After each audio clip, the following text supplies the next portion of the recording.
বন্ধু তুলমন কেমন আছেন আপনারা সবাই? আশা করছি খুব বেশি ভালো আছেন। ভ্যাকেন্স শেষ হয়ে যাওয়ার কারণে অনেক বেশি ব্যস্ত হয়ে গিয়েছি।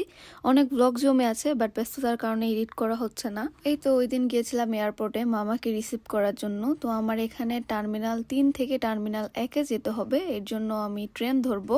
এয়ারপোর্টের ভেতরে এক টার্মিনাল থেকে আরেক টার্মিনাল তার পার্কিংয়ে যাওয়ার জন্য এই ট্রেনটি ব্যবহার করা হয়ে থাকে। এই তো আমার ট্রেনটা চলে এসেছে, দেন আমি উঠলাম। টার্মিনাল 3 থেকে টার্মিনাল 1-এ যেতে ভালোই সময় লেগেছে। ওই যে টার্মিনাল 1 দেখা যাচ্ছে, ওইখানেই মামা এসে নেমেছে। তো আমরা ওইখানেই যাচ্ছিলাম। মামাকে খুঁজে পেতে আমাদের বেশি সময় লাগেনি, কারণ মামা আমাদের এক্সাক্ট যে লোকেশন দিয়েছে আমরা সেখানে গিয়েই মামাকে একদম খুঁজে পেয়েছিলাম। তারপরে এই তো ব্যাগগুলো গাড়িতে উঠিয়ে এখন আমরা বাসার উদ্দেশ্যে রওনা হব।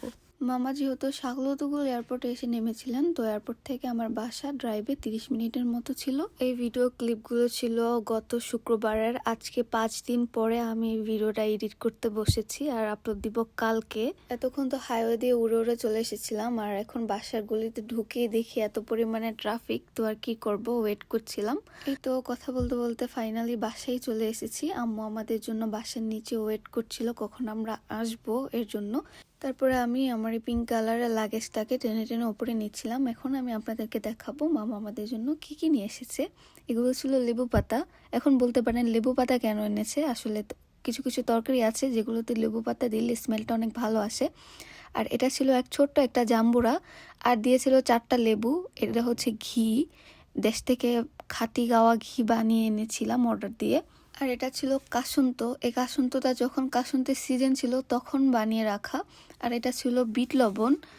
আমার কিছু কিছু জিনিস দরকার ছিল যেগুলো আমি দেশ থেকে আনিয়েছি। আর এগুলো হচ্ছে চিংড়ি বালাচাও, এটা আমি একটা পেজ থেকে অর্ডার দিয়ে এনেছি। আর সাথে ছিল রসুনের আচার, আর হচ্ছে আপনার বোম্বাই মরিচের আচার।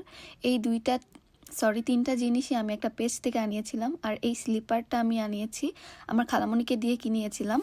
তারপরে এখানে কন্যা ফ্যাশন ফেসবুক পেজ থেকে আমাকে একটি পিয়ার সেন্ড করা হয়েছিল। এখানে 3টা ফতুয়া ছিল, এটা আমি কিছুদিন পরে পরে শ্যুট করব, তখন আপনারা দেখতে পারবেন। তারপরে আমার সবচেয়ে রিকোয়েস্টের এগুলো হচ্ছে খুদের চাল।